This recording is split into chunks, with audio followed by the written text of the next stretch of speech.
रुचिता कुठले शब्द शोधून आणते काय माहिती. आता टरमाळे, करमाळे, टवळे, पवळे हे शब्द गेले आणि आता फटान फिटा हे शब्द आलेले आहेत. म्हणजे आत्ता इथे राखी आणि रुचिता या दोघींचा वाद झालेला आहे आणि त्याच्यामध्ये ती तन्वीजवळ तक्रार करताना दिसते. तुम्ही माझ्या फाट्यात आला ना, मग आता मी फाट्यावर तुमची मारणार. माझ्या फाट्यात कुणी यायचं नाही, मी कुणाच्या फाट्यावर जात नाही. म्हणजे मुद्दा हा झालेला आहे की जो गोल सोफा आहे त्याच्यावरती 4 लोक बसलेले होते आणि त्या चौघांमध्ये जाऊन राखीने जी आहे ती तिथे घाण टाकलेली होती आणि त्याच्यावर त्या चौघांपैकीही कुणीही काहीही केलं नाही. पण एकट्या रुचिताने जाऊन त्याचा बदला म्हणून राखीच्या विरोधात जाऊन ती वागली. तेच इथं तन्वी तिला समजावण्याचा प्रयत्न करते.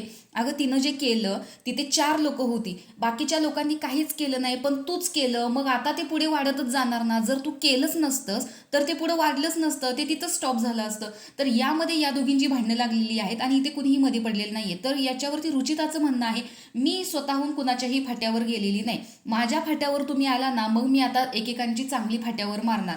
तर तन्वी तिला वारंवार सांगण्याचा प्रयत्न करते की अगं पण तू सुरुवातच कशाला केली, तिनं केलं तर ठीक होतं ना, तू त्याला रिप्लायच कशाला दिलास, तू पण तेच केलंस, मग आता भोगा, मग पुढे जाऊन ह्याच गोष्टी होणार आहेत, मग आता इथून तुमचं चालूच होतं. तर अशा प्रकारच्या गोष्टी म्हणजे राखीने सुरुवात केली, त्याचा बदला म्हणून रुचिता करायला गेली आणि या गोष्टी आता वाढत गेलेल्या आहेत. त्यामुळे इकडे कचरा फेकणं, नंतर ती पावडर टाकायला राखीच्या अंगावरती जाते रुचिता, अशा प्रकारच्या गोष्टी घडताना दिसत आहेत. आणि तन्वी कुठेतरी रुचिताला समजावून सांगण्याचा प्रयत्न करते पण रुचिता उलट तन्वीलाच बोलते. त्यामुळे तन्वी सरळ म्हणते की आम्ही असल्या गोष्टी करत नाही. तर रुचिताचं सरळ म्हणणं आहे मी करणार, जर माझ्या कोणी वाकड्यात गेलं तर मी ह्या गोष्टी करणार. तर अशा प्रकारचं डिस्कशन इथे चाललेलं आहे. तर तुम्हाला काय वाटतं, रुचिताने राखीला उत्तर देऊन बरोबर केलं की नाही?